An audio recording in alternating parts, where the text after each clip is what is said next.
Christopher Columbus is one of the best known, but also most controversial figures in world history. His journey in 1492 fundamentally changed Europe's view of the world and ushered in events whose consequences can still be felt today. But was he really a courageous explorer, a soldier of fortune, or the beginning of a tragic development for entire continents? This is exactly what we want to talk about today. Before we start, we are interested in your opinion. Should Christopher Columbus still be celebrated as the discoverer of America today, or do the negative consequences of his journey outweigh the negatives? Be sure to write your answer in the comments and discuss with other viewers. If you find history exciting and want to see more in-depth, easy-to-understand content about major events of the past, support us with a like and subscribe to the channel so you don't miss another video. Chapter 1: Europe at the End of the Middle Ages. At the end of the Middle Ages, Europe was in a phase of profound upheavals that affected politics, the economy, society, and the worldview in equal measure. The medieval order, which had been relatively stable for centuries, began to crumble as new ideas, technologies, and power structures emerged.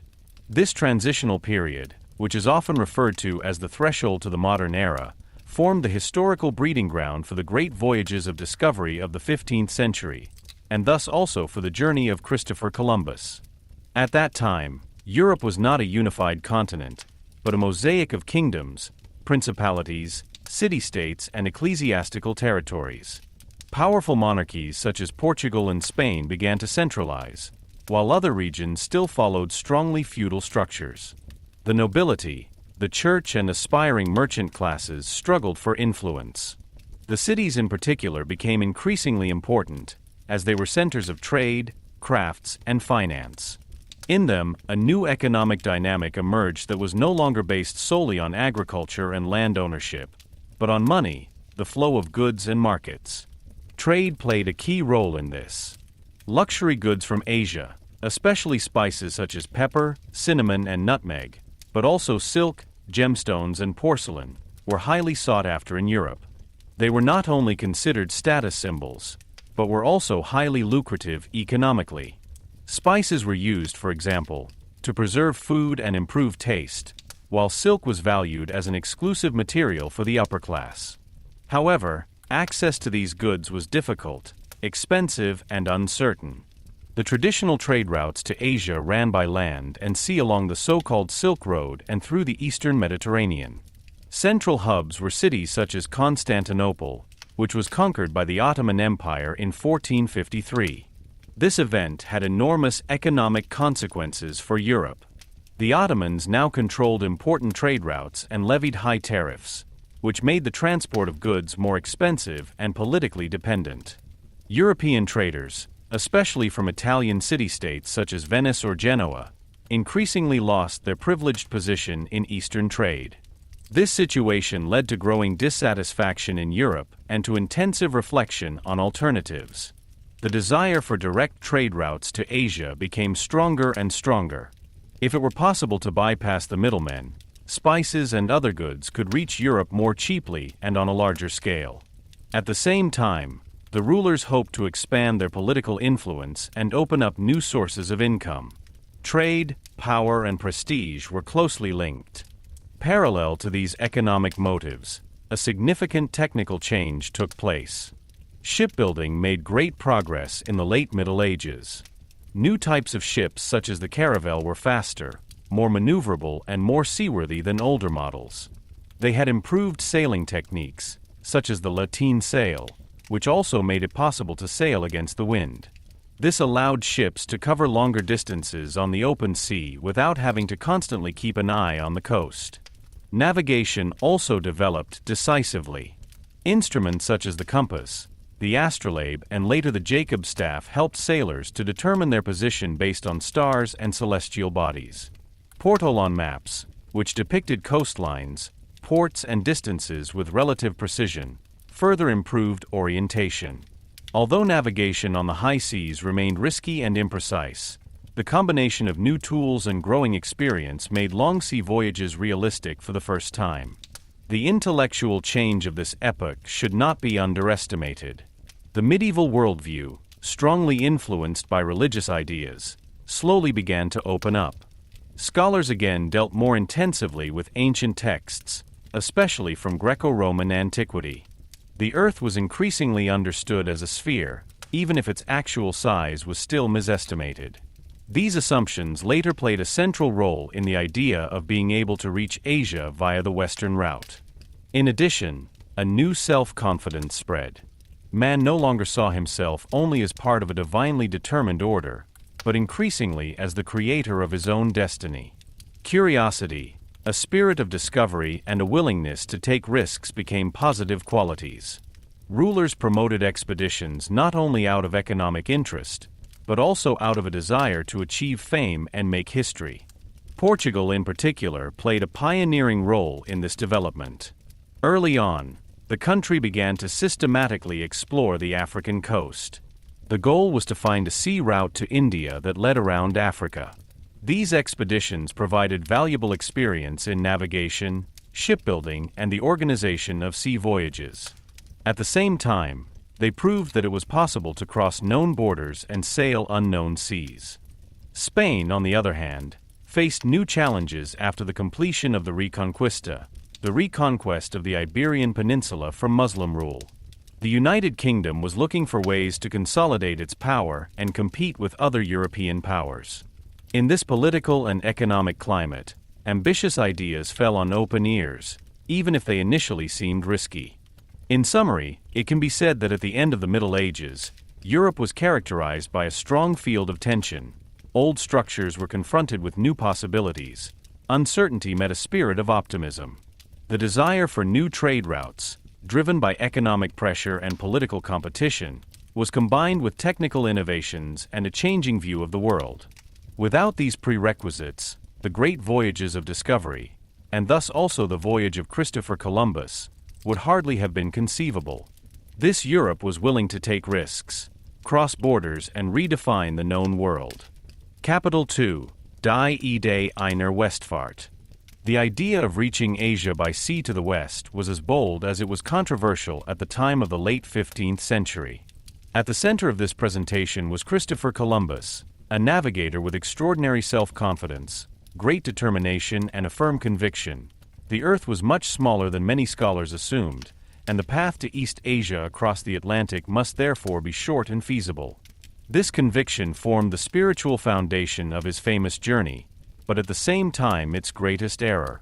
Columbus' thinking was strongly influenced by the scientific, religious, and philosophical ideas of his time. Contrary to a widespread modern myth, educated people in the 15th century did not believe in a flat Earth.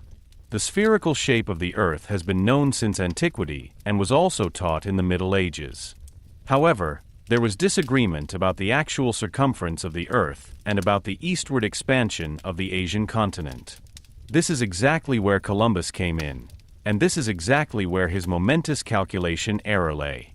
Columbus relied on a mixture of ancient sources, medieval geographers, and his own conclusions. Particularly important to him were writings that extended Asia very far to the east. He was convinced that Japan, referred to by him as Cipangu, was much closer to Europe than it actually is. In addition, he used calculations that significantly underestimated the circumference of the Earth. While the actual distance between Europe and East Asia across the Atlantic is several tens of thousands of kilometers, Columbus assumed a distance that covered only a fraction of it. These assumptions were not just small inaccuracies, but serious miscalculations. By today's standards, a direct westward voyage to Asia would have been impossible with the ships and supply facilities of the time. Ironically, it was precisely this error that made Columbus' journey possible in the first place. If he had known the true size of the Earth, he would probably have considered his project unrealistic. Despite these erroneous calculations, Columbus was not an uneducated fantasist. He was an experienced sailor who had spent years on trade routes in the Atlantic. He knew the winds, currents, and dangers of the sea. In particular, the trade winds, which constantly blow from east to west, strengthened his conviction that a westerly voyage was not only possible, but even relatively reliable. For Columbus, the Atlantic was not a boundless, fearsome sea, but a space that could be conquered with the right knowledge. His idea was also embedded in a religious framework. Columbus understood his mission not only as an economic or scientific project, but also as a divine mission. He was deeply religious and believed that God had ordained him to open up new ways to spread the Christian faith and find riches that could be used for a new crusade. In his writings, he combined biblical prophecy with geographical considerations and saw his journey as part of a larger divine plan. Nevertheless, Columbus' idea was initially met with skepticism and rejection. Many scholars and advisors at the European courts thought his calculations were wrong, and they were basically right. They doubted not so much the spherical shape of the Earth as the shortness of the sea route assumed by Columbus. Most experts were of the opinion that the ocean between Europe and Asia was far too large to be crossed without intermediate stations. In addition, it was feared that ships and crews would starve or die of thirst on the open sea. Columbus, however, was not deterred by this. For years, he presented his plans to various courts, adapting his arguments and always emphasizing the possible advantages: direct access to the riches of Asia, bypassing Muslim and Italian middlemen, economic boom, and political prestige. His vision was clear and uncompromising. In the event of success, he demanded high titles, riches, and influence, demands that many rulers found presumptuous. Ein weiterer wichtiger Aspekt seiner Idee war die bewusst Ausblendung der Unbekannten. Columbus ging fest davon aus, das zwischen Europa und Asien lediglich ein offener Ozean liegt. Die Existenz eines weiteren Kontinents zog nicht in Betracht. Zwar gab es vague gerucht und alte Legenden über in seltenem Westen, doch ein ganzer, bislang unbekannter Erdteil passt nicht in sein Weltbild. Für Columbus war die new entdeckt Insel ein weiterer Bues dafür, dass sich den Kussen Asians naherte. This mental rigidity was later to have far-reaching consequences. Even when he encountered cultures that obviously did not correspond to the well-known Asian empires, he held on to his conviction. His idea of going west was so deeply rooted in his thinking that contradictory observations could not shake it. For him, success did not mean discovering something new, but confirming what he already believed. At the same time, it should not be overlooked that Columbus' concept of the westward voyage was an expression of a new way of thinking. He thought globally, across continents and oceans, at a time when most people hardly left their home villages. His idea of systematically crossing the earth and understanding the world as a coherent space was revolutionary. Even if his calculations were wrong, his basic idea, that you could find new ways by questioning existing patterns of thought, was profoundly modern. The idea of the Westfart was therefore a mixture of knowledge and error, of scientific ambition and religious certainty, of courage and overestimation of one's own abilities. It shows how closely progress and mistakes are linked in history. Without Columbus' false assumptions, America might not have become Europe's focus at this time and in this way. His conviction drove him to overcome resistance and take a risk that others thought impossible. Am war es nicht die Genauigkeit seiner Berechnungen, sondern die stark seines Glaubens und die eigene Idee, die den Ausgleich gab. Columbus glot unbearbar und die Westfahrt, und genau dieser Glaub führt in hinaus auf den Atlantik, hinein in das Unbekannte und letztlich in die Schwell einer neuen Epoche der Weltgeschichte. Chapter 3: Rejection and Doubt. Before Christopher Columbus could embark on his famous journey, a long road of doubt, waiting, and failure lay ahead of him. His idea of a trip to the West was by no means immediately met with enthusiasm, but was critically examined at many European courts and finally rejected. These rejections were not an expression of backwardness or ignorance, but the result of sober calculations, political considerations, and justified skepticism towards an exceptionally self-confident applicant. In the late 15th century, financing a major sea voyage was a significant risk. Ships, equipment, and crews devoured enormous sums of money, and failure could mean not only economic losses but also political face. Rulers therefore had to carefully weigh up which projects they supported. Columbus' plan was particularly delicate in this context, as it was based on assumptions that were doubted by many experts. The central point of criticism was Columbus' distance information. Scholars who dealt with ancient geography and astronomy knew calculations that set the circumference of the Earth much larger than Columbus did. According to these models, the journey to Asia across the Atlantic would have been so long that no ship of the time would have been able to complete it without a stopover. The danger of starving or dying of thirst on the open sea seemed real and high. In the eyes of many experts, Columbus' project was therefore not courageous, but reckless. In addition, Columbus presented his calculations with great conviction, but little willingness to discuss. He vehemently defended his figures and was hardly open to criticism or alternative views. This appearance seemed arrogant to many courtiers and scholars. Instead of dispelling doubts, he reinforced them. His demands for high titles and extensive privileges in the event of success also contributed to arousing suspicion. Why should a man whose theory seemed so uncertain claim power and wealth before the journey? At first, Columbus sought support in his home region. As a native of Genoa, he turned to business circles and political decision-makers, but even there he found no support. Although Genoa was an experienced maritime power, its traders continued to rely on proven routes in the Mediterranean and saw little benefit in a risky experiment on the open Atlantic. For them, Columbus' plan was an incalculable adventure with no clear prospect of profit. Columbus also met with rejection in Portugal, a center of seafaring at the time. The kingdom was already investing significant resources in exploring the African coast and had a long-term, systematic strategy to develop a sea route to India. Columbus' westward voyage did not fit into this concept. Portuguese experts carefully examined his calculations and concluded that they were flawed. In addition, it seemed unnecessary to finance a risky alternative project while progress was already being made on a proven path. The rejections were not only financial setbacks for Columbus, but also personal insults. He saw himself as a visionary thinker who was misunderstood by short-sighted bureaucrats and overly cautious scholars. This attitude strengthened his inner drive to assert himself, but also led to increasing isolation. The more often his plan was rejected, the more he clung to his beliefs and the less willing he was to question them. Particularly important was the role of the scholarly commissions that were set up at the courts to examine Columbus' proposals. These commissions consisted of astronomers, theologians, and mathematicians who evaluated his project from different perspectives. Their skepticism was directed not only against the distance calculations, but also against the practical benefits of the trip.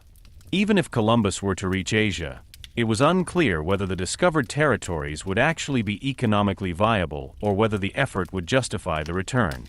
The religious dimension also played a role. Although the spread of Christianity was an important motive for European expansion, a failed mission on the high seas could also have been interpreted as a sign of divine disapproval. Rulers wanted to avoid supporting an enterprise that could be understood as hubris or presumption of the divine order. Columbus' strong religious rhetoric did not convince everyone. To some it seemed more like a justification for a questionable project.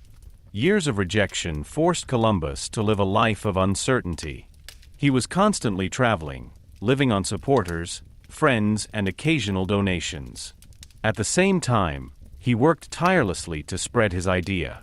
He revised his arguments, adapted his presentations, and specifically looked for political situations in which his vision could fall on fertile ground. This tenacity was extraordinary, but it was also accompanied by growing bitterness. Interestingly, it was precisely the doubts of scholars that later put Columbus in a paradoxical position. The experts were right in their assessment. The road to Asia was actually much longer than Columbus assumed. But because he discovered an unknown continent, his mistake was long overlooked or trivialized in retrospect. During his lifetime, however, he had to justify himself again and again and defend himself against the accusation of unscientificity.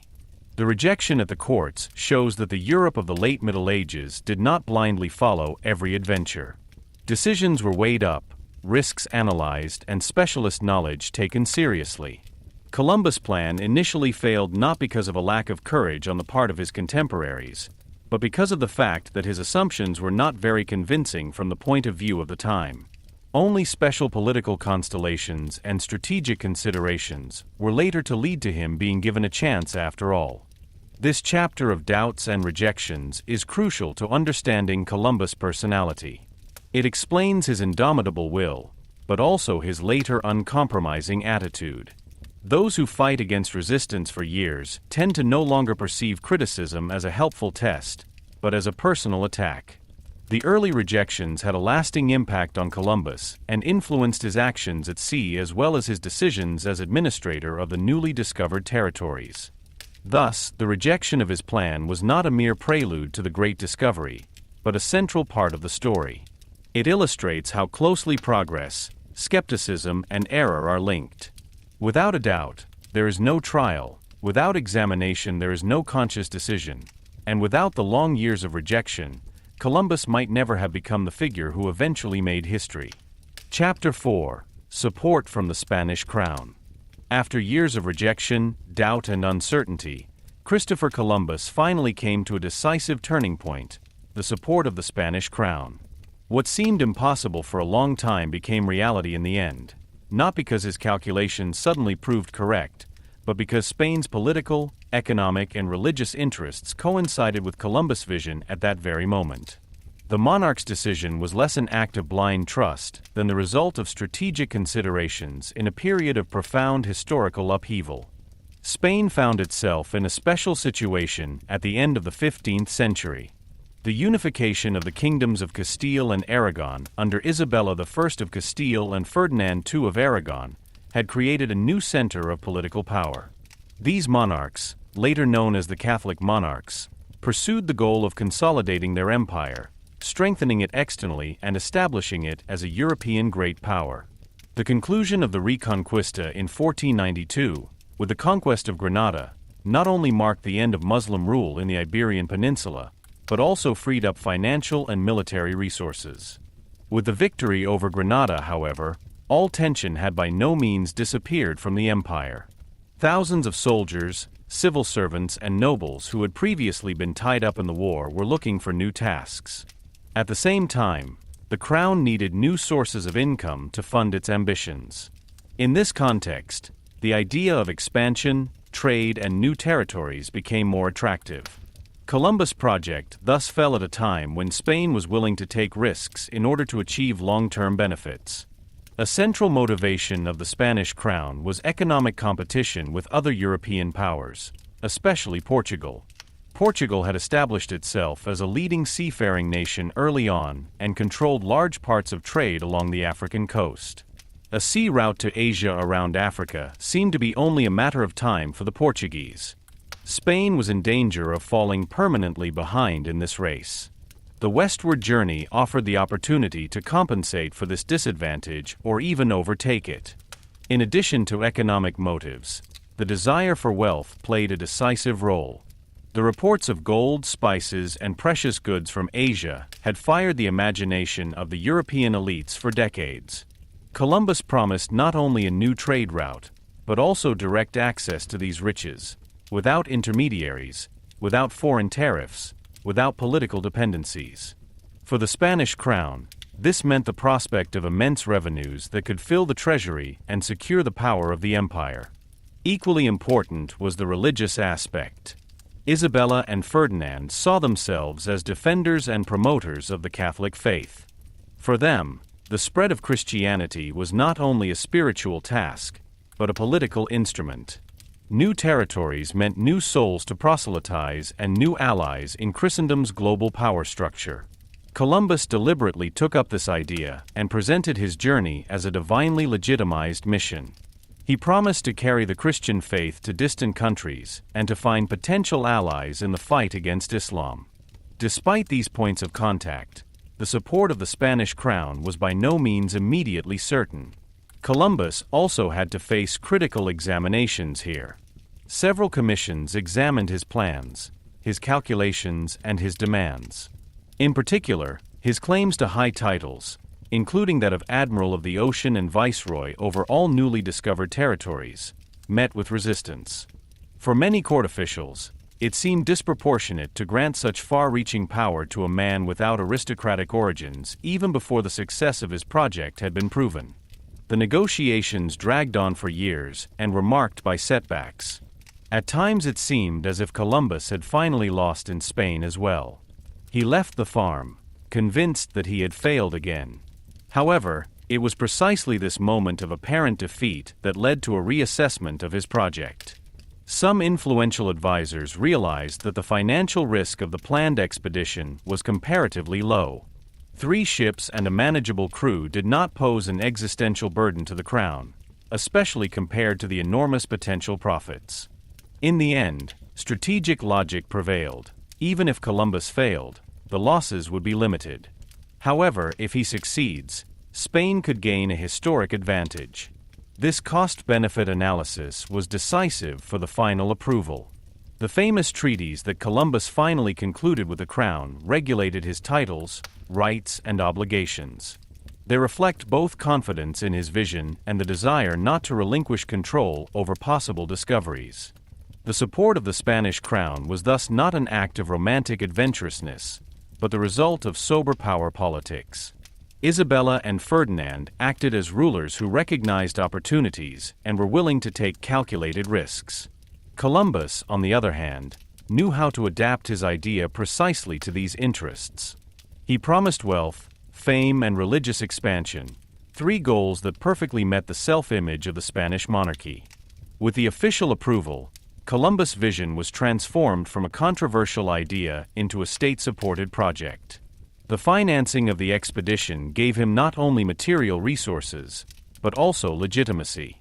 He no longer sailed as a loner or soldier of fortune, but as a representative of the Spanish crown. This fact would later be decisive for how his discoveries were used politically and territorially claimed. At the same time, royal support also changed Columbus himself. He saw himself confirmed in his conviction and interpreted the agreement as proof of divine providence. This strengthened his self-confidence, but also his intransigence. Criticism now finally appeared to him as a mistake of others, no longer as a possible warning. The backing of the crown made him unassailable, at least in his own eyes. Spain's decision to support Columbus was a key moment in world history. It combined individual vision with state power and opened the way for a development whose consequences went far beyond original expectations.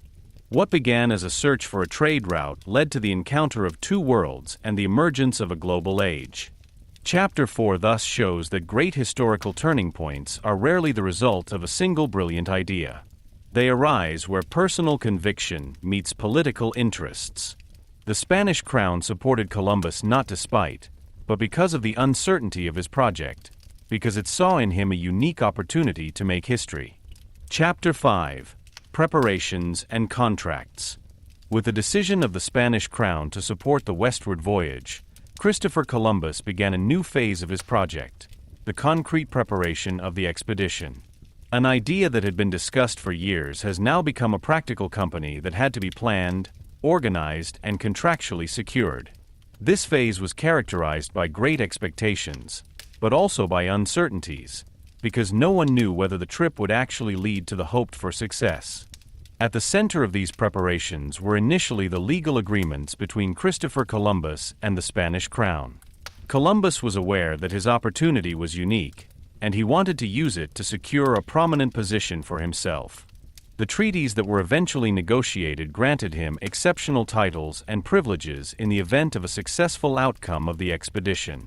This included the rank of admiral over all the seas he would discover, as well as the office of viceroy and governor in the newly developed areas. In addition, he was to be entitled to a significant share of future profits. These agreements were remarkable because they granted far-reaching power to a man without noble origins. They show how strongly Columbus believed in his mission, and how much he was anxious to secure his possible success in the long term. For the crown, these concessions were a calculated risk. They were only valid in the event of success, and until then Columbus remained completely dependent on royal grace.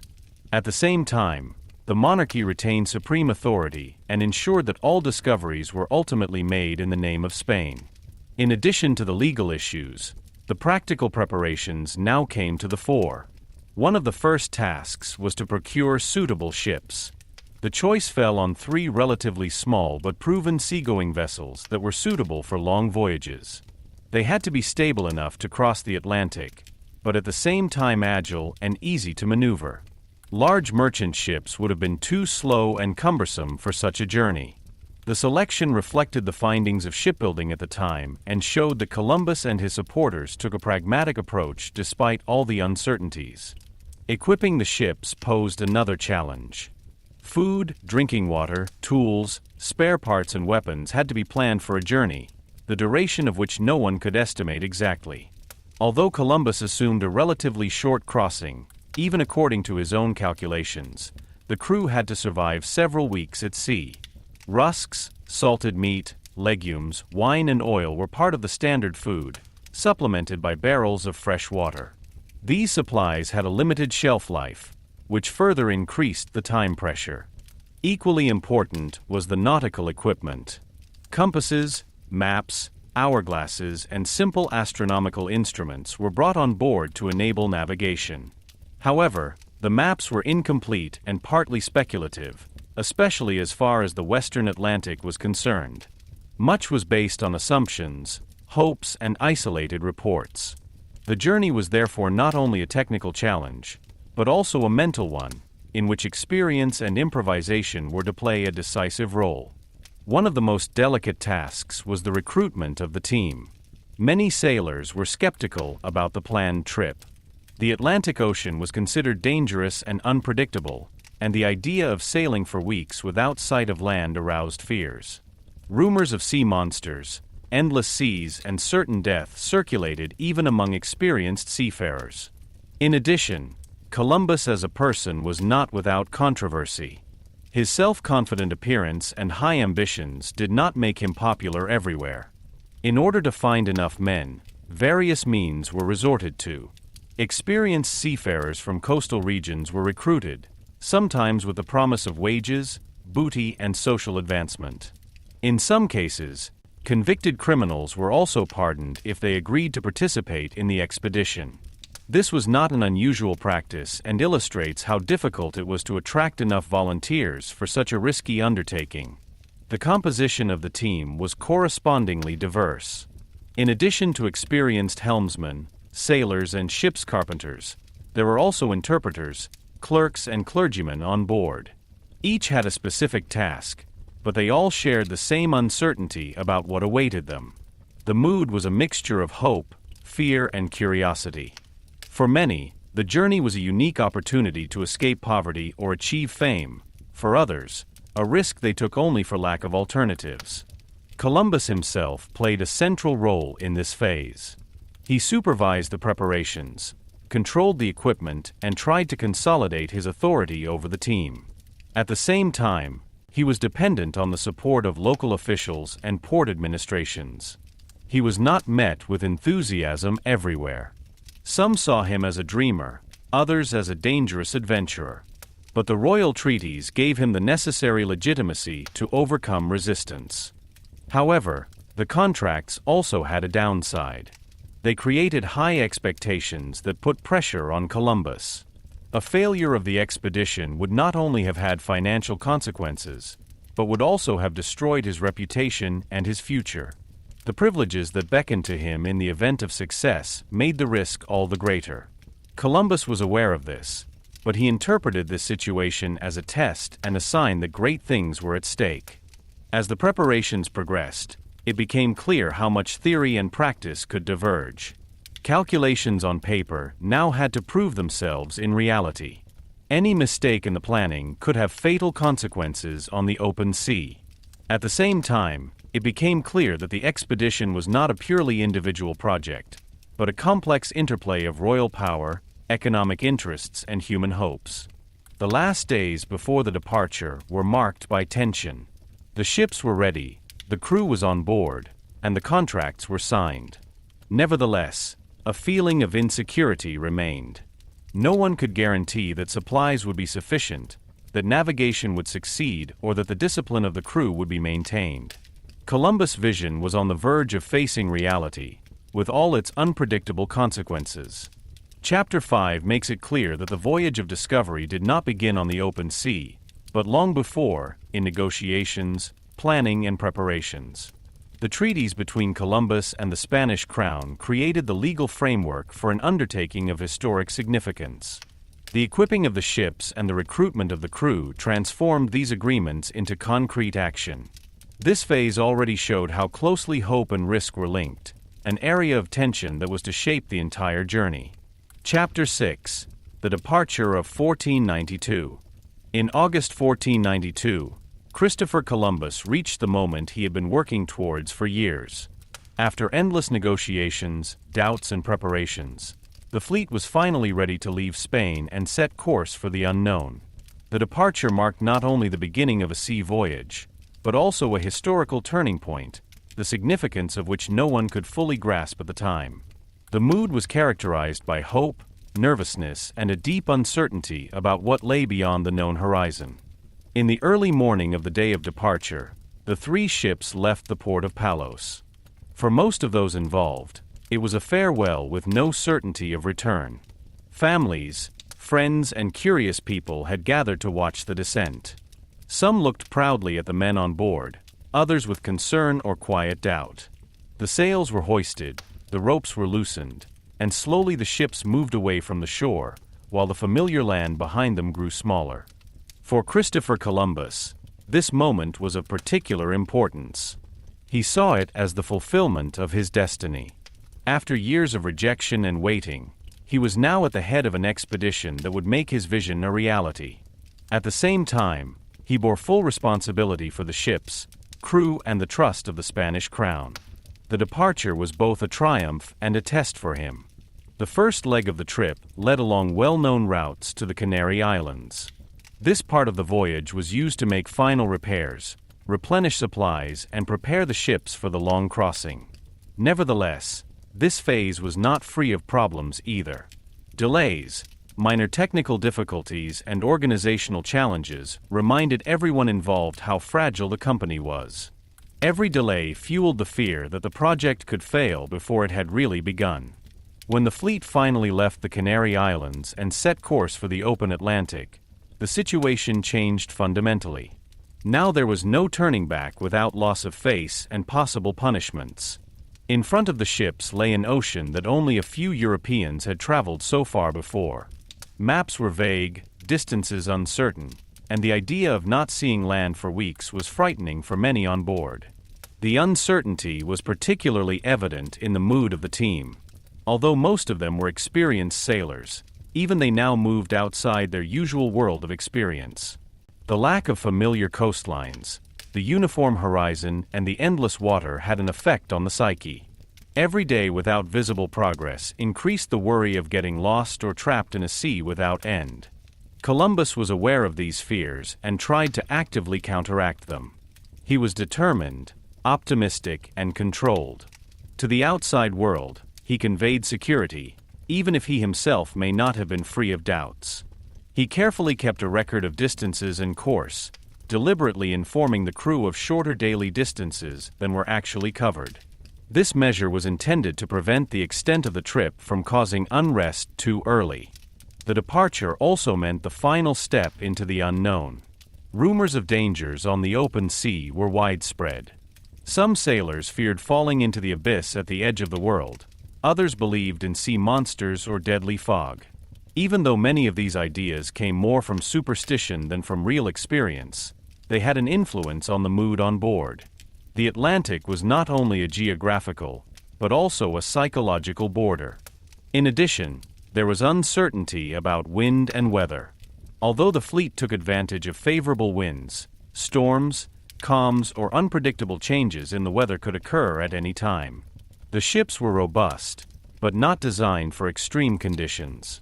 Every dark cloud, every unusual change in the sea was watched attentively and caused tense looks. For many on board, the departure was also a social turning point. They had left their usual order and were now part of a strictly hierarchical community in a confined space. Discipline was essential, but it had to be consolidated first. Columbus' authority was accepted, but not blindly trusted. His foreign accent, his high standards and his role as a representative of the crown made him respected and distant at the same time. Despite all the tension, there was also hope. The prospect of wealth, new countries, and personal advantages acted as a powerful driver. Some dreamed of gold, others of land or social advancement. For some, the trip was simply an escape from poverty or a lack of prospects. These different motives united in the common goal of reaching the unknown, even if everyone was looking for something different in it.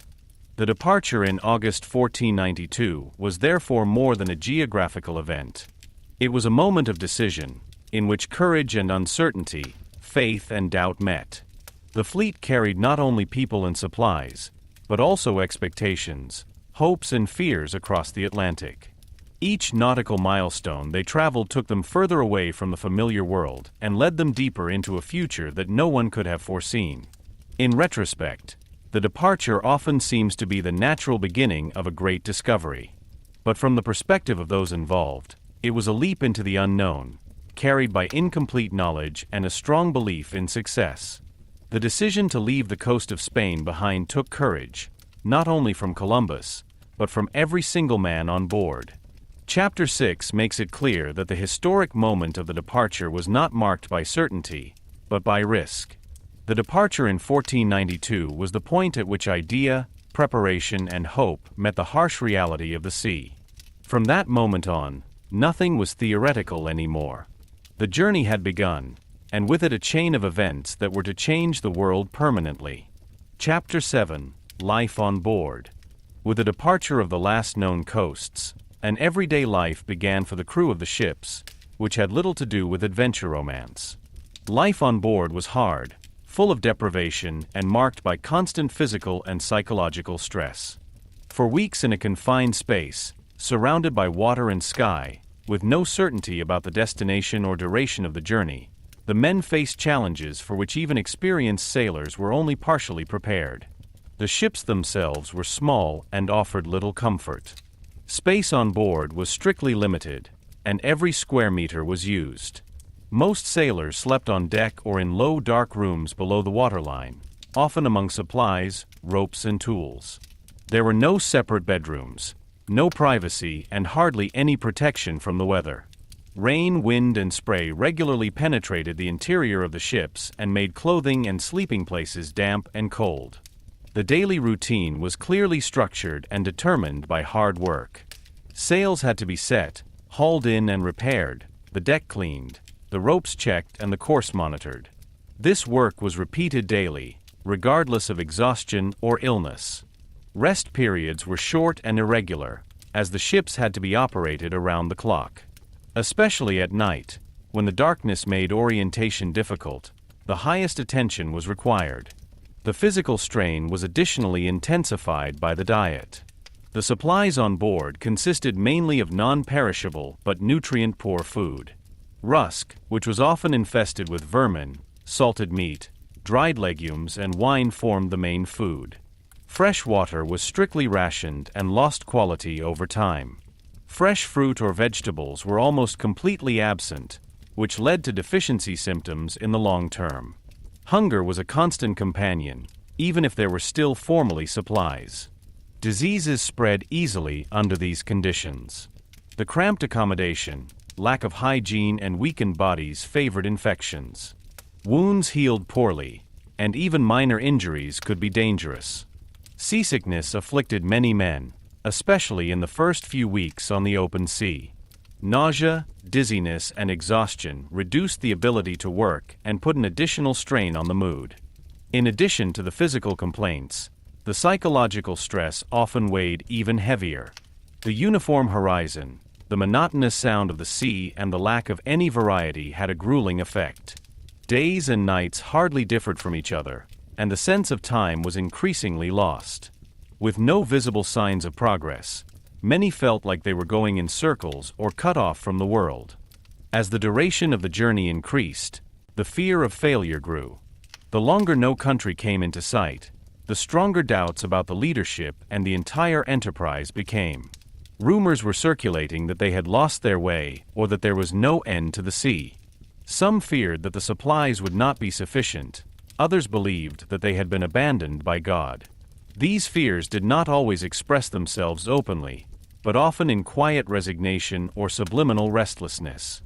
The social dynamics on board were tense. Different origins, personal motives and temperaments collided, with no possibility of avoiding each other. Conflicts arose quickly and had to be suppressed immediately, as they could jeopardize discipline. The authority of Christopher Columbus was of central importance in this. He not only had to navigate, but also lead, calm, and take action in an emergency. Columbus tried to maintain order and confidence by setting clear rules and creating routine. Religious rituals played an important role in this. Common prayers, songs, and trust in divine protection gave many men support. For many sailors, faith was an important anchor in a situation beyond their control. At the same time, Columbus used religious language to portray the journey as part of a higher plan. Nevertheless, he could not prevent doubts about his leadership from arising. Some sailors began to question his calculations and decisions. They wondered if he really knew where he was heading, or if he was leading them to certain death. These doubts were initially expressed quietly, but they increased with each passing day at sea. Trust was fragile and depended heavily on whether there were visible signs of progress. Nature itself contributed to the uncertainty. Changes in the water, floating plants or birds were carefully observed and interpreted differently. For some, they were a glimmer of hope, for others a cause for concern. Even seemingly harmless phenomena could trigger fears, as they were interpreted as signs of unknown dangers. The sea was perceived not only as a physical space, but as an unpredictable power. Despite all these stresses, everyday life on board continued to function. The men fulfilled their tasks, often out of a sense of duty, sometimes out of fear of punishment, but also out of hope for the hoped-for reward. Comradeship arose where common hardship welded together. Small gestures of solidarity, shared rations, or mutual support in case of illness helped to survive the most difficult moments. Life on board was thus a constant balancing act between perseverance and despair. Each day brought the same question: would the journey soon come to an end, or would it continue endlessly? This uncertainty gnawed at morale and made the team susceptible to rumors and fear. At the same time, it created a tension that made every slightest glimmer of hope seem all the more meaningful. Looking back, it becomes clear that the real test of the expedition was not just navigating or crossing the ocean, but enduring this everyday life. Life on board demanded discipline, physical resilience, and mental stability. Many of the men were pushed to their limits long before land came into sight. Chapter 7 thus shows the human side of the voyage of discovery. Behind the great historical events were people who suffered, doubted, and hoped. The narrowness of the ships, the diseases, and the hard work made the trip an extreme experience. With each additional week at sea, the fear of failure grew, and at the same time the significance of the moment when this fear was finally to be replaced by certainty. Chapter 8: Mutiny Danger on the Open Sea. After weeks on the open Atlantic, the voyage reached a critical point. The initial hope of soon seeing land had vanished, and in its place came a growing restlessness. Every additional day without a visible goal increased the team's doubts as to whether the course they had taken was right at all. Initial skepticism turned into open fear, and fear turned into resistance. The threat of mutiny was no longer a vague possibility, but a real threat. The psychological pressure on the sailors was enormous. They had left their homeland far behind, not knowing if they would ever return. The familiar stars stood differently in the sky, the coasts were long out of sight, and the sea seemed to have no end. For many on board, the journey no longer felt like a purposeful undertaking, but rather an aimless drift into the unknown. The idea of moving further and further away from Europe, while supplies were slowly dwindling, was almost unbearable. Rumors and fears spread quickly. Some sailors whispered that Columbus had miscalculated or deliberately misled them. Others believed that the sea was limitless and would never let them land again. Old legends about deadly ocean currents, sea monsters, or the edge of the world came back to life. Even seasoned sailors who had previously ridiculed such stories began to take them seriously as the days without a country piled up. The mood on board changed gradually, but noticeably. Conversations fell silent, looks became more suspicious, and the willingness to follow orders without objection decreased. Small disagreements developed more quickly into open conflicts. The discipline that was essential for the functioning of the ships began to crumble. In this atmosphere, a single trigger could be enough to escalate the situation. Columbus was now in the most difficult phase of his leadership. As captain, he was not only responsible for navigation, but also for the cohesion of the team. He knew that an open mutiny would mean the end of the expedition, and possibly his own. His authority was based less on coercion than on the men's belief in his goal. But it was precisely this belief that was now shaken. To keep the situation under control, Columbus relied on a mixture of strategy, persuasion, and deception. He tried to radiate confidence, even if the inner tension grew. He interpreted signs such as floating plants, birds, or changing currents as evidence that land must be nearby. These clues were deliberately highlighted to boost the team's hope, even if their meaning was uncertain. At the same time, Columbus intensified discipline. He made it clear that refusal to obey orders would not be tolerated and reminded the men of their duties to the crown. But sheer severity would probably have escalated the situation further. That's why he also sought dialogue with the leading minds of the crew, especially with the helmsmen and experienced sailors, who had influence over the others. He tried to win them over as allies and secure their support. Despite these efforts, the situation continued to deteriorate. After more days without land, there were open claims. Parts of the crew demanded to turn back as long as there were still enough supplies for the way back. They argued that further advances would be irresponsible and endanger everyone's lives. These demands were not only an expression of fear, but also of rational concern. From their point of view, the risk was now greater than the hope of success. At that moment, Columbus' ability to compromise became apparent, at least to the outside world. He promised the team not to continue indefinitely. If no land is found within a certain period of time, he wants to turn back. This promise was a decisive step in averting the impending mutiny. It gave the men the feeling of being heard and held out the prospect of a clear boundary that relieved them psychologically. Whether Columbus really intended to keep this promise remains unclear. He probably regarded it as a necessary means of gaining time. His belief in the success of the voyage was unwavering, and he was convinced that land must be within reach. Nevertheless, he was aware that his authority was worthless without the approval of the team. On the open sea, power was ultimately dependent on cooperation. The days after this promise were marked by tense anticipation. Every sunrise brought new hope, every sunset new disappointment. The men were looking for land as if their lives depended on it, which was basically true. The agreed deadline became a mental boundary where hope and despair met. The danger of mutiny had not only practical but also symbolic significance. She made it clear how thin the line between leadership and loss of control was. Columbus' vision alone was not enough to move the journey forward. It had to be supported by the team. At that moment, the expedition was less a state project than a fragile alliance between a determined leader and a deeply insecure crew. The psychological dynamics of this phase cannot be underestimated. The fear of the unknown had a stronger effect than hunger or disease. She asked fundamental questions about the meaning and goal of the trip. Why should you keep driving when everything indicated that you were wrong? This question stood unspoken in the room and gnawed at each individual. For Columbus, this crisis was a test of his character. He had to balance between stubbornness and adaptation, between authority and accommodation. One wrong step would have been enough to make the expedition fail. The fact that he succeeded in stabilizing the situation was due less to clear evidence than to his unwavering demeanor and his ability to generate hope where there was hardly any left.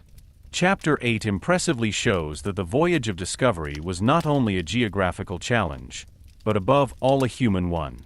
The danger of mutiny on the open sea was the moment when it was decided whether the voyage would be continued or aborted. Between fear and trust, between doubt and faith, the fate of the expedition hung by a thread. The fact that this thread did not break was a prerequisite for history to be written at all. Chapter 9. The First Sighting of Land. In October 1492, the journey reached a moment that would be indelibly imprinted on the collective memory of mankind. After weeks of fear, doubt, and inner tests, what many hardly dared to hope for happened. Land came into view. This moment meant the temporary end of an existential crisis on the open sea and the beginning of a completely new chapter in world history. For the exhausted crew, it was a moment of redemption. For Columbus, the confirmation of his vision, albeit on the basis of a fundamental error. The days before the land discovery were marked by extreme tension. The promise he had previously made to turn back in the absence of a sighting hung over the expedition like an unspoken ultimatum. Every sunrise was greeted with hope. Every evening brought new disappointment. The men were on the lookout almost continuously, their eyes burning from the constant gaze into the distance, while their thoughts wavered between hope and resignation. In this situation, even the slightest sign could become an emotional turning point. When a reference to land finally appeared during the night, the news spread like wildfire. Shouts echoed across the deck. Men stormed out of their sleeping places. Index fingers pointed at the horizon. What at first seemed like a fleeting ray of light condensed with the first light of day into a clear certainty. Land lay ahead of them. At that moment, the pent-up tension of the past weeks was discharged. Relief, joy, and gratitude overshadowed all worries for a short time. For the crew, the sighting meant one thing above all: they would not die at sea. The fear of the endless ocean, of hunger, thirst, and disorientation gave way to an overwhelming feeling of survival. Many men fell to their knees, prayed, cried, or hugged each other. The thought of wealth or fame receded into the background. The decisive factor was that the trip had not proven to be a mistake. For Christopher Columbus, this moment had a different, deeper meaning. He saw himself confirmed in his conviction that his plan had been right. For him, the sighting of land was not just a happy coincidence, but proof of the correctness of his calculations and faith. In his imagination, he had reached the foothills of Asia, territories that must have been in front of the well-known empires of the East. The thought of having discovered a completely unknown continent did not occur to him. This misinterpretation was not a spontaneous error, but the logical consequence of his worldview. Columbus had built his entire voyage on the assumption that there was only a relatively narrow ocean between Europe and Asia. Everything he saw now had to fit into this picture. He interpreted the islands that stretched out in front of him as part of the Asian region, regardless of their actual geographical location. The rapprochement with the country was accompanied by cautious euphoria. The ships approached slowly, always careful to avoid shoals or reefs. The coast seemed strange and inviting at the same time. Green vegetation, flat beaches, and a climate that was very different from Europe. For many on board, this was their first glimpse of a world that was fundamentally different from anything they knew. Curiosity mixed with awe and a slight uncertainty about what to expect. With the docking of the ships, the emotional tension reached its peak. The men, who had thought of mutiny a short time before, were now on the threshold of solid ground. The transition from the swaying deck to solid sand had a symbolic power. It marked the transition from fear to hope, from uncertainty to apparent certainty. The sea that had held them captive for so long lay behind them. At this moment, Columbus acted entirely in the spirit of his role as representative of the Spanish crown. He officially claimed the country for Spain and performed ritual acts to underline this claim. Flags were hoisted, prayers were said, and thanks were given to God. For him, this was not only a personal affirmation, but a political act of the utmost importance. The discovery was not only to bring him fame, but also to secure power and influence for the crown. At the same time, the discrepancy between perception and reality began here. The landscape, the plants, and the people you would soon meet did not correspond to the descriptions of Asia that Columbus knew. Nevertheless, he did not interpret these differences as an indication of an error, but as peculiarities of a region of the Asian region that was previously unknown to him. His mental fixation was so strong that it overshadowed even obvious deviations. For the team, this geographical classification initially played a subordinate role. What was important was that land had been found and that the journey had not been pointless. Many felt relieved, some proud, others simply exhausted. The prospect of peace, fresh water and food gave rise to new strength. At the same time, everyone was aware that this moment was only the beginning of a new, equally uncertain period. In retrospect, the first sighting of land seemed like a resolution of the tense dramaturgy of the journey. But in fact, the uncertainty only shifted them from one area to another. The question was no longer whether there was land, but what that land meant. Was it part of a familiar continent or something completely new? Was it safe or dangerous? Would it bring wealth or new problems? Columbus' firm conviction that he had set foot on Asian soil shaped his further actions. It influenced his reports, his decisions, and his expectations. This error was to have far-reaching consequences, as it distorted the view of the newly discovered areas from the beginning. The countries were not perceived as an independent world, but as peripheral zones of a supposedly familiar system. Nevertheless, the moment of the first land sighting remains a key moment in history. It marked the end of an existential threat and the beginning of an encounter between worlds that previously knew nothing of each other. The relief of the crew was real and profound, as was Columbus' sense of triumph. Both perspectives met at that moment, carried by hope, ignorance, and expectation. Chapter 9 shows how close success and error can be. The sighting of land was a real, indisputable success, but its interpretation was flawed. It was precisely this combination that made the moment so momentous. The joy of reaching land gave rise to a historical development, the extent of which no one on this beach could have guessed in October 1492. Chapter 10: The Encounter with the Indigenous People. With their arrival on the islands of the Caribbean, Christopher Columbus and his crew began a stage of their journey that went far beyond geographical discoveries. For the first time, Europeans met the native population of the newly reached areas during this expedition.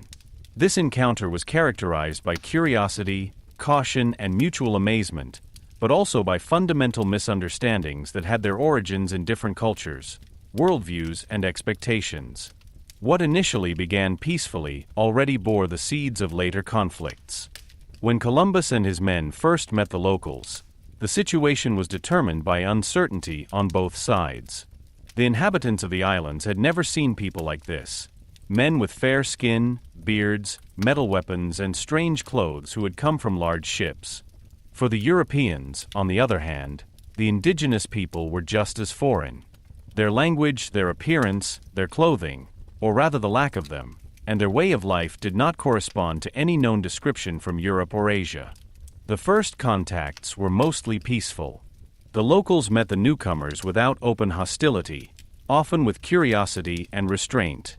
Columbus described her as friendly, open, and helpful. They offered food, water, and small gifts, and seemed to know little possessiveness.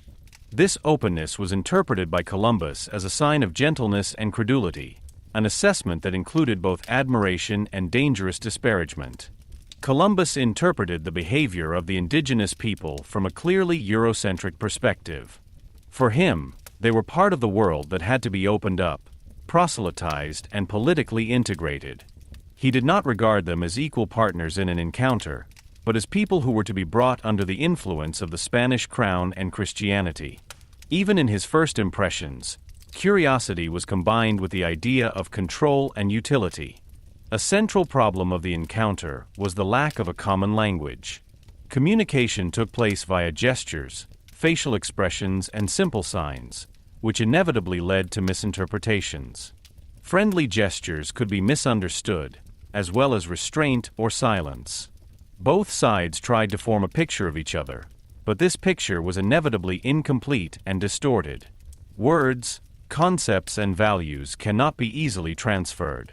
The Europeans brought gifts such as glass beads, small metal objects, or fabrics, which they presented to the indigenous people.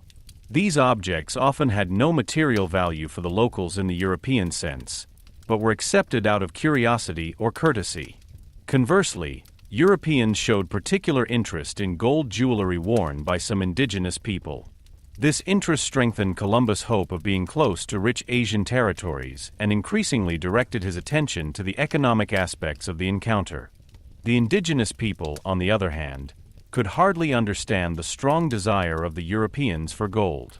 In their culture, metal usually had a symbolic or decorative meaning, not the monetary value it had in Europe. This different evaluation of resources led to misunderstandings early on. Where Columbus saw evidence of wealth, locals often didn't understand why certain things were suddenly of such great interest. Religious differences further increased the distance. Columbus and his men interpreted the world strongly through a Christian framework. Rituals, prayers, and symbols accompanied their actions. The spiritual ideas of the indigenous people were foreign to them and were often interpreted as signs of ignorance or paganism. Rather than perceiving these belief systems as distinct and complex, Europeans viewed them as something that needed to be replaced or corrected. Despite these fundamental differences, the first contact remained largely peaceful. Violence was not the determining element in this early phase. Both sides cautiously approached each other. The locals showed the Europeans plants, paths, and water sources, while they presented their technical superiority. Weapons, ships, and metal objects in particular impressed the indigenous people and reinforced the impression of superior, possibly supernatural power. For Columbus, these reactions confirmed his assumptions. He believed that the indigenous people were easy to influence and guide. This assessment was to have far-reaching consequences, as it laid the foundation for later forms of exploitation and subjugation. Even in this early phase, a power imbalance was evident that was determined less by open violence than by different technical and cultural conditions. At the same time, it is important to emphasize that the match was not only characterized by European dominance. The indigenous people had a deep knowledge of their environment, navigation within their island space, plants, food, and climate. Without their support, Columbus and his men would have been helpless in many situations. However, this knowledge was rarely recognized as equivalent, but rather seen as a practical aid. Another aspect of the misunderstandings was the expectations of both sides.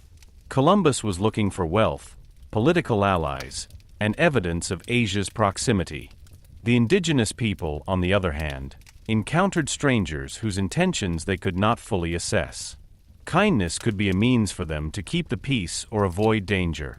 These different motives led to actions being interpreted differently without this being openly expressed immediately. The first encounter was therefore a moment of great openness, but also of great projections. Both sides saw in the other less what was actually in front of them than what they expected to see. Columbus saw potential subjects and references to Asian empires, while the indigenous people probably perceived powerful but enigmatic visitors whose arrival could pass just as quickly. In retrospect, this encounter marks the beginning of a profound cultural clash. Even though the first contacts were peaceful, they laid the foundation for a development that was soon to be characterized by inequality, violence, and coercion. The misunderstandings of the initial phase were not mere communication problems, but an expression of fundamental differences in perception of the world and power relations. Chapter 10 shows that the discovery of America was not only a geographical, but above all a human encounter. She made it clear how difficult real understanding between cultures is when one side takes its own standards for granted. The first encounters in the Caribbean were characterized by curiosity and peacefulness, but they were overshadowed by expectations and misconceptions that were to have a decisive influence on the further course of the story. Chapter 11: The Error About Asia. Despite growing evidence against his assumptions, Christopher Columbus remained convinced throughout his first voyage and beyond that he was close to Asia. This error was not a minor detail, but a central element of his thinking, which significantly shaped his perception of the newly discovered territories, his reports to the Spanish crown, and his later decisions. He determined how Columbus classified the world, and how Europe understood it in the years that followed. From the beginning, Columbus had linked his journey to a clear goal: to find the Western Sea route to East Asia. This idea was so deeply ingrained in his thinking that it did not falter even in the face of contradictory observations. When he reached land in October 1492, he interpreted the islands of the Caribbean not as something fundamentally new, but as precursors of the Asian continent. For him, they were part of a known, albeit incompletely mapped space. This error was based on several factors. On the one hand, Columbus had considerably underestimated the circumference of the Earth. On the other hand, he assumed an exaggerated expansion of Asia to the east. In his worldview, Japan was only a few thousand kilometers west of Europe, and China also seemed within reach. Everything he saw now had to fit into this scheme. He did not seriously consider the possibility of a hitherto unknown continent. Even concrete indications could not dissuade him from his conviction. The landscapes, the flora, and the climate of the Caribbean differed significantly from the descriptions of Asia that Columbus knew from travel reports and ancient sources. The cultures he encountered did not correspond to the highly developed empires of China or to the ideas of Japan. Nevertheless, Columbus did not interpret these differences as evidence of error, but as a sign of regional diversity within Asia. This error in thinking is particularly evident in his interpretation of the native population. Columbus referred to the people he met as Indians, because he was convinced that he was close to India. This name became established in Europe and continued to have an effect for centuries, although it was based on a false geographical assumption. The error was thus linguistically and culturally solidified and shaped the perception of entire continents. Columbus' reports to the Spanish crown reflected this conviction. He described the discovered areas as peripheral zones of Asia, rich in natural resources and potentially suitable for trade and missionary work. He blanked out or reinterpreted clues that pointed to a completely new world. His letters were designed to confirm his original mission and present his mission as accomplished. Because only when he had reached Asia could he claim the full success of his journey. This point is crucial for understanding his actions. Columbus' privileges, titles, and prestige were based on the assumption that he had found a new route to Asia. If he had admitted that he had been wrong, it would have weakened his position and possibly called into question his claims. The error was thus not only a spiritual problem, but also a political and personal one. In addition, there was Columbus' strongly religious worldview. He saw himself as an instrument of divine providence and believed that his discoveries were part of a divine plan. In this context, the idea of having been wrong seemed hardly conceivable to him. For Columbus, successes, such as the safe crossing of the Atlantic and the discovery of land, confirmed his divine chosenness. Doubts about his goal would have shaken this self-image. His later search for wealth, especially gold, was also closely linked to the Asian error. Columbus was convinced that the great gold empires of Asia could not be far away. He interpreted indigenous references to gold-bearing areas as evidence that he was in the vicinity of important centers. This conviction led him to explore new islands again and again, hoping to finally come across the longed-for realms. The error about Asia also shaped Columbus' decisions in dealing with the newly discovered territories. Instead of seeing it as a world in its own right, he treated it as part of an already known system. This influenced its management, expectations, and reporting. He looked for familiar structures, rulers, and trade routes instead of getting involved with the reality of local cultures. Interestingly, Columbus was not alone in his error. Many contemporaries in Europe also initially adopted his interpretation. The idea of a new continent was slow to gain acceptance, as it called into question the entire geographical worldview. Maps were adjusted, theories discussed, but Columbus himself stuck to his point of view, even on later voyages, when the expansion of the new territories became more and more apparent. This mental rigidity had far-reaching consequences. It delayed the recognition of America as a continent in its own right and influenced the way Europe classified the newly discovered countries politically and culturally. Instead of an encounter with a new world, the discovery was initially understood as an extension of a familiar one. This made it easier to transfer existing ideas of power and domination to the new territories. At the same time, this era shows the limits of individual thinking in a historical context. Columbus was a child of his time, shaped by ancient authorities, religious beliefs, and personal ambitions. His thinking moved within a framework that he himself could not or did not want to fully question. The error about Asia was therefore less a sign of stupidity than of mental fixation. In retrospect, it seems paradoxical that a fundamental error led to one of the greatest discoveries in history.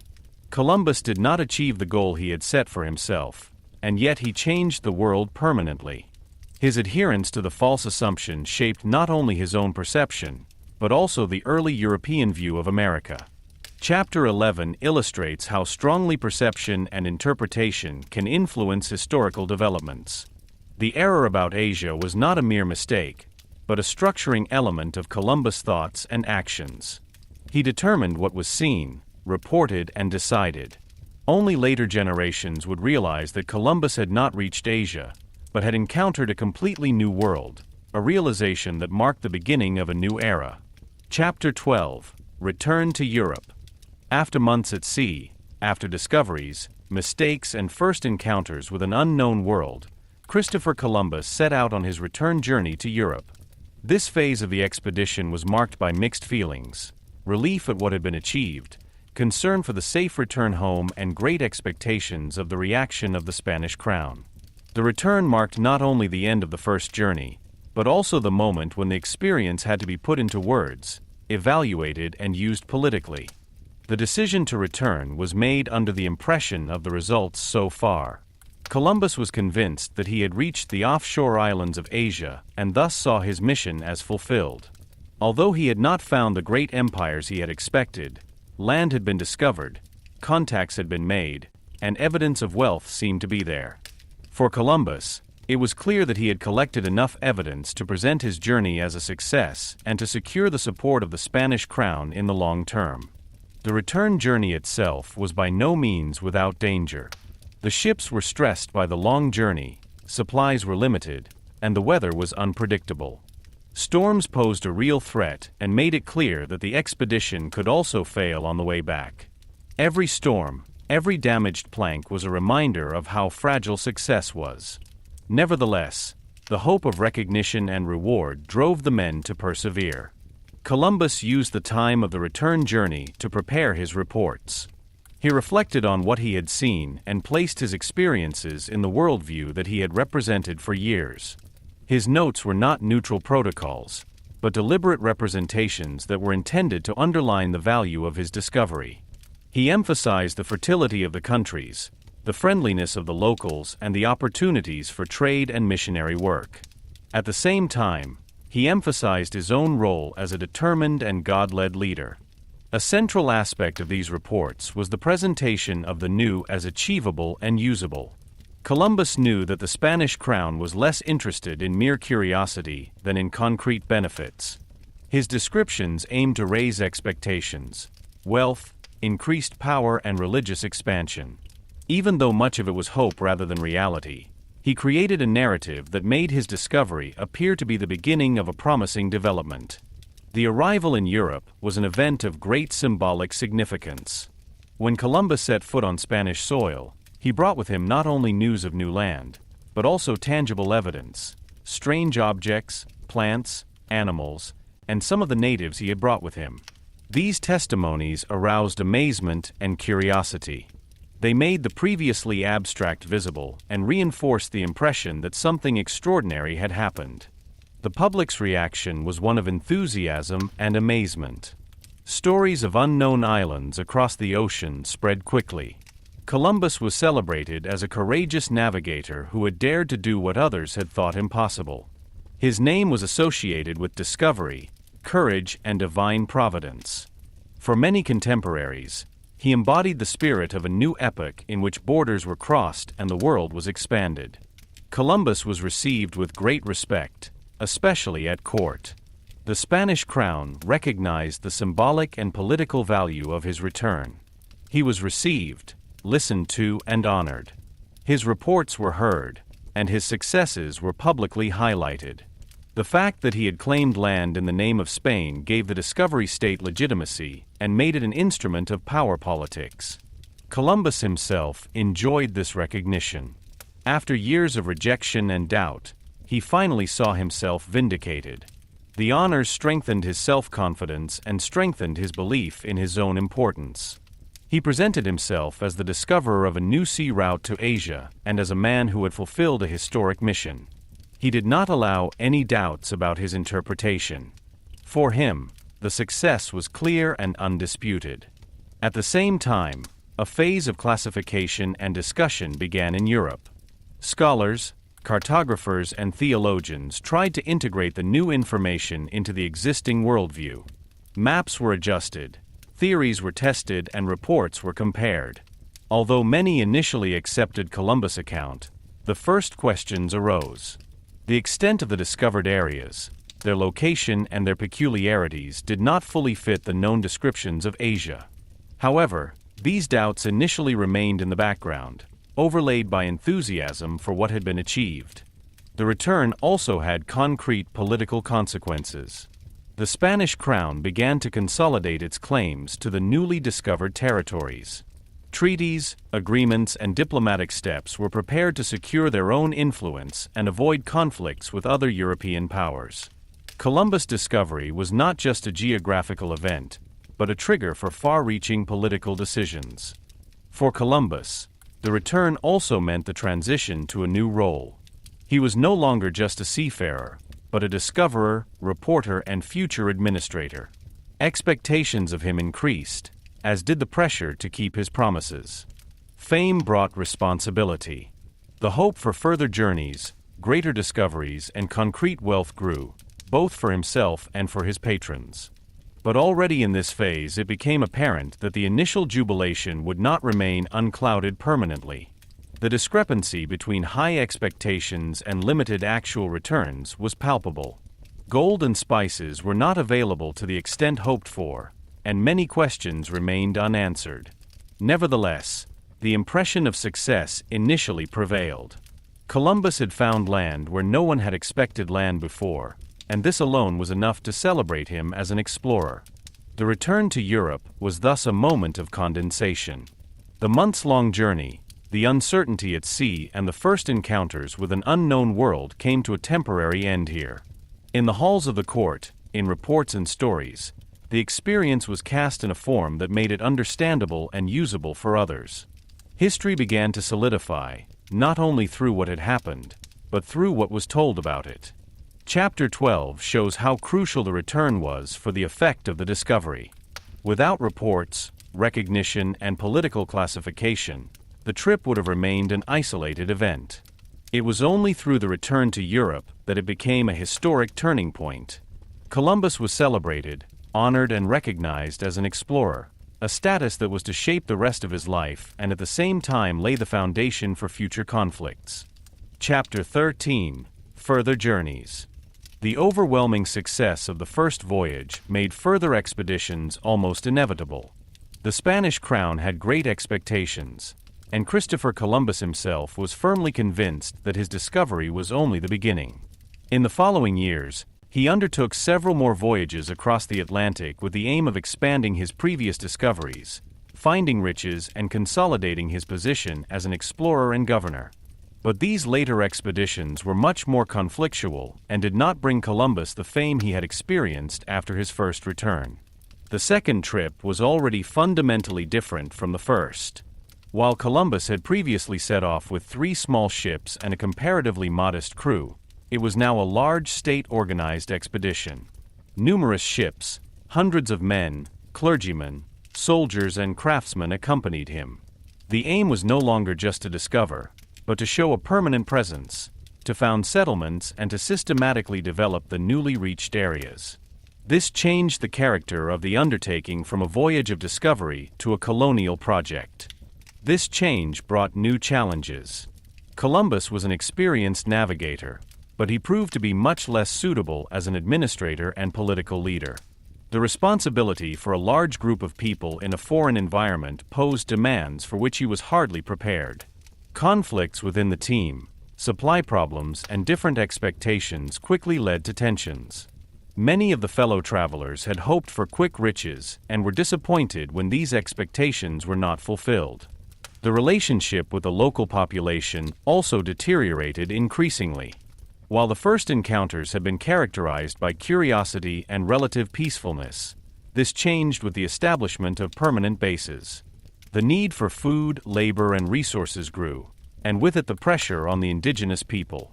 Misunderstandings, claims to power, and coercive measures led to resistance and open conflicts. Violence became more frequent, and the initial image of a harmonious encounter finally shattered. Columbus often reacted to these problems with harshness. He tried to secure his authority through strict measures, but this further increased the discontent. Resistance to his leadership grew among both the Spanish settlers and the indigenous people. Complaints about mismanagement, cruelty, and lack of organization reached as far as Spain. The man, who had once been celebrated as a visionary explorer, came under increasing criticism. In addition, the hoped-for riches continued to fail to materialize. Although gold was found sporadically, it was nowhere near the extent that Columbus had promised. The Spanish crown began to question his reports more critically. The discrepancy between the great expectations and the sobering reality became more and more obvious.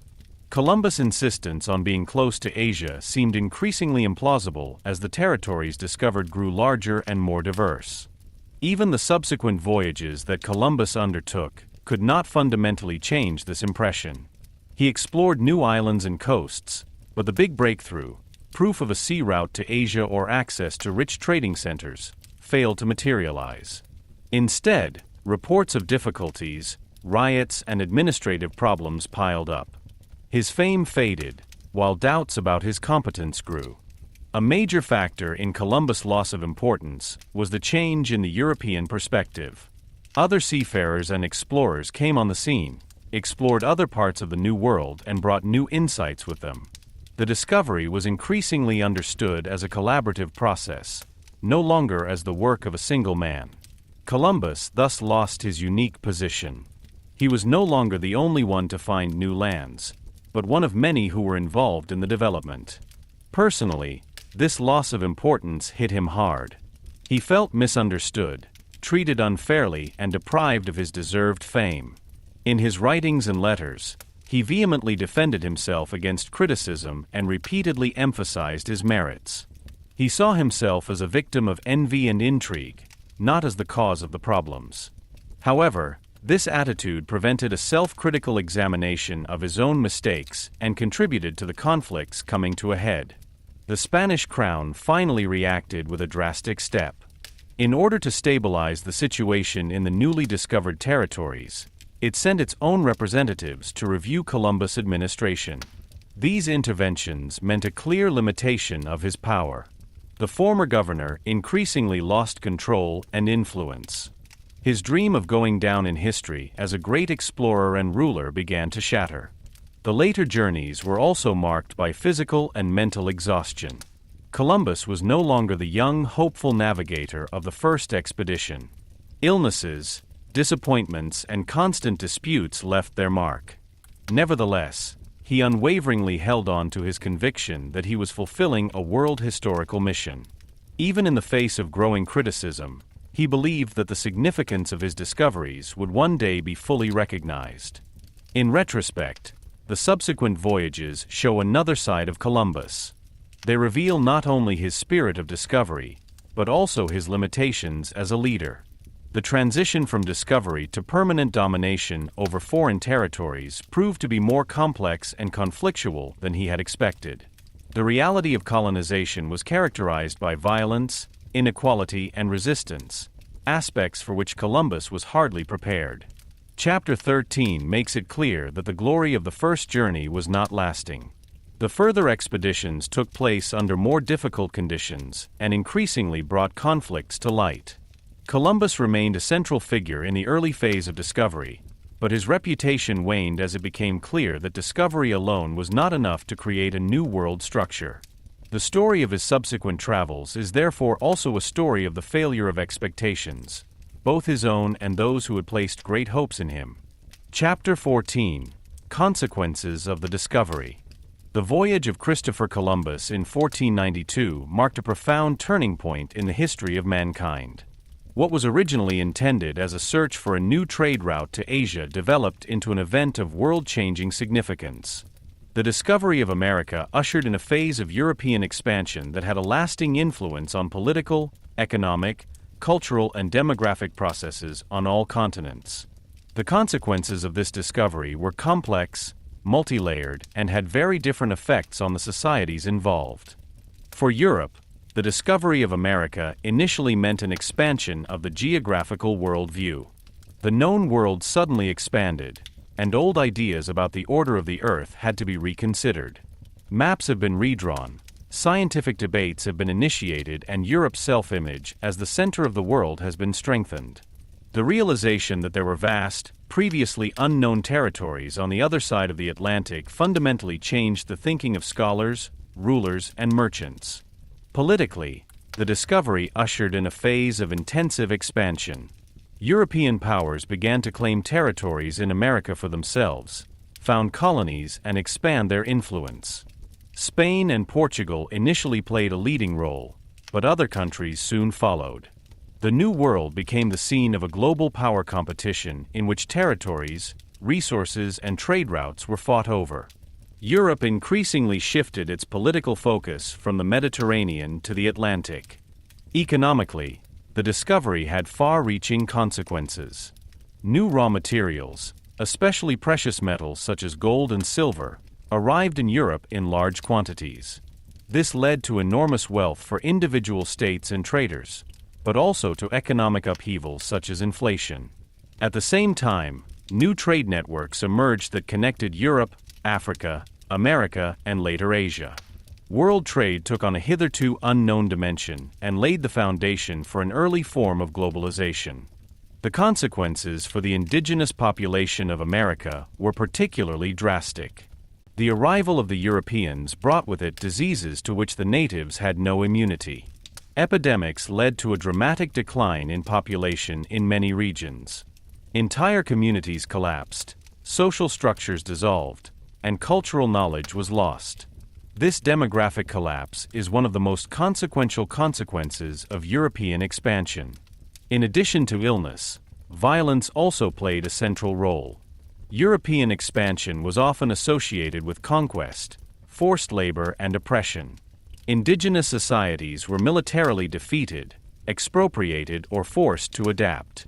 Traditional ways of life could often not be maintained because land, resources, and political self-determination were lost. For many indigenous cultures, the discovery of America was therefore not the beginning of a new era of exchange, but the beginning of a long path of suffering. The discovery also had far-reaching religious consequences. European powers saw it as their task to spread the Christian faith. Missionary work became an integral part of colonization. Indigenous beliefs were often suppressed or seen as inferior. Although new syncretic forms of religious practice emerged, the process was mostly characterized by coercion and cultural dominance. For Europe itself, the discovery of America did not only bring advantages. Although the continent benefited economically and politically, the expansion also led to new conflicts, wars, and dependencies. The competition for colonies intensified rivalries between European states. In addition, a significant part of the economic upswing was based on exploitation and forced labor, which created social and moral tensions in the long term. A particularly dark chapter of the consequences was the emergence of the transatlantic slave trade. To compensate for the labor shortage in the colonies, millions of people from Africa were forcibly deported to America. This system was closely linked to the colonial economy and had catastrophic consequences for the societies affected. The discovery of America thus also marks the beginning of a global history of enslavement, racism, and structural inequality, the effects of which continue to the present day. Culturally, the discovery led to an intensive exchange, often referred to as Columbian Exchange. Plants, animals, food, and technologies moved back and forth between the continents. Corn, potatoes, and tomatoes fundamentally changed the diet in Europe, while European animals and plants reshaped the landscapes of America. This exchange was not equivalent, but it changed ways of life worldwide in the long term. Thinking about history and progress was also influenced by the discovery. Europe began to see itself as the driving force of world history. In the eyes of many contemporaries, this view justified the expansion and subjugation of other peoples. At the same time, it laid the foundation for later ideologies that claimed cultural superiority and legitimized colonial rule. In the long run, the discovery of America contributed to the emergence of the modern world. New states, societies, and identities developed on the American continent. The interdependence of the continents made the world closer, but also more conflictual. Economic dependencies, cultural tensions, and political power shifts are direct consequences of this process. In retrospect, the discovery of America cannot be clearly assessed.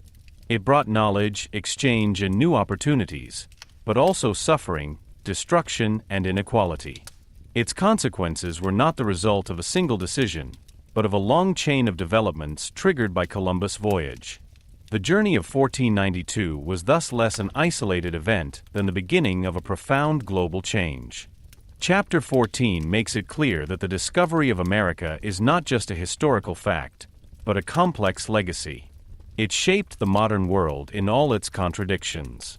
European expansion brought progress and violence, exchange and oppression at the same time. Recognizing this ambivalence is crucial in order to understand the story not as a simple success story, but as a multi-layered process with long-term consequences for all of humanity. Chapter 15: Historical Evaluation. Hardly any other historical figure is discussed as intensively as Christopher Columbus. For centuries, he was considered a courageous explorer, a symbol of human research, and a pioneer of modern times. His journey of 1492 was long portrayed as a heroic act that broadened Europe's horizons and marked the beginning of a new era. In modern historical science, however, Columbus is increasingly viewed critically. His actions are now analyzed in the context of colonialism, violence, and exploitation, which has led to a much more differentiated assessment of his role. In traditional historiography, Columbus was celebrated above all as a brilliant navigator and visionary thinker. School textbooks, monuments, and national myths portrayed him as a man who had the courage to act against the resistance of his time and to transcend the boundaries of the known world. In this perspective, Columbus embodies the transition from the Middle Ages to the modern era, from a closed worldview to global networking. His journey symbolized progress, thirst for knowledge, and man's ability to explore the unknown. This positive assessment is closely linked to European self-perception. Columbus became the symbol of a Europe that saw itself as the driving force of world history. The discovery of America appeared as proof of technical superiority, intellectual audacity, and divine providence. In many countries, Columbus was therefore revered not only as a historical figure, but also as an identity-forming symbol. His journey was told as the beginning of a success story in which Europe opened up new continents and connected the world. However, with the change in historical perspectives in the 20th and 21st centuries, a fundamental reassessment began. Historians increasingly focused on the consequences of Columbus' discovery, especially for the indigenous population of America. It became clear that the journey of 1492 not only brought knowledge and exchange, but also violence, oppression, and massive destruction. In this view, Columbus appears less as a neutral explorer than as part of a process that caused deep human suffering. A central point of criticism is Columbus' role in early colonialism. Even during his own lifetime, he was involved in measures that included coercion, violence, and exploitation. The introduction of forced labor, harsh punishments, and the treatment of the indigenous people as subjects stand in stark contrast to the image of the humanist explorer. For a long time, these aspects were trivialized or ignored because they did not fit into the heroic narrative. In addition, Columbus never regarded the newly discovered territories as equal cultural areas. His thinking was characterized by a clear sense of superiority that was typical of his time, but nevertheless momentous. The native societies were not recognized as independent civilizations, but as people who were to be proselytized, controlled, and used economically. This attitude laid the foundation for colonial power structures that continued to have an effect for centuries. In modern historical evaluation, a distinction is therefore made between Columbus as an individual and Columbus as a symbol. As an individual, he was a child of his time, shaped by religious thinking, limited geographical knowledge, and personal ambitions. He shared many of his views with other Europeans of the 15th century.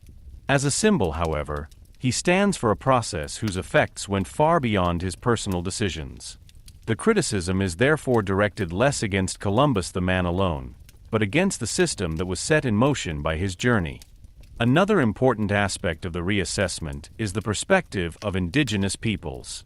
For them, Columbus' arrival does not mark the beginning of the modern era, but the beginning of dispossession, cultural destruction, and mass death. In many regions of America, Columbus is therefore not perceived as a hero, but as a symbol of loss. This view has been increasingly heard in recent decades and has strongly influenced the public culture of remembrance. This can be seen, among other things, in the debate about monuments, holidays, and street names. In some countries, Columbus monuments are removed or critically commented on, holidays are renamed or reinterpreted. These developments do not reflect simple historical revisionism, but a change in the way we deal with the past. History is no longer told only from the perspective of the victors, but also from the point of view of those who suffered from the historical processes. At the same time, many historians warn against viewing Columbus exclusively as the perpetrator and detaching him from his historical context. A purely moral condemnation does not go far enough, as it ignores the spaces of thought and action of his time. Columbus acted within a worldview that regarded expansion, missionary work, and the expansion of power as legitimate. A differentiated assessment must therefore take into account both its historical significance and the negative consequences of its actions. In this differentiated perspective, Columbus remains a key figure in world history, but no longer an unbroken heroic figure. It stands for human curiosity and the spirit of discovery, as well as hubris, error, and violence. His story shows that progress is often associated with suffering, and that historical successes cannot be considered independently of their consequences. The historical evaluation of Columbus thus also reflects the change in our own understanding of history. While earlier generations told history primarily as a sequence of great deeds by individual men, today the impact of these deeds on entire societies is coming into focus. Questions of responsibility, power, and justice have become central components of modern historiography. Columbus, therefore, remains an ambivalent figure. It undoubtedly marks a turning point in world history and the beginning of a globally interconnected world. At the same time, he stands for the dark sides of this networking: colonialism, exploitation, and cultural destruction. The two cannot be separated from each other without inflicting violence on historical reality. Chapter 15 makes it clear that historical evaluation is not a static process. It is changing with new insights, new perspectives, and new social issues. Columbus is neither exclusively a hero nor exclusively a criminal. He is a figure who exemplifies the contradictions of history. To look critically at one's role does not mean denying history, but to take it seriously in all its complexity.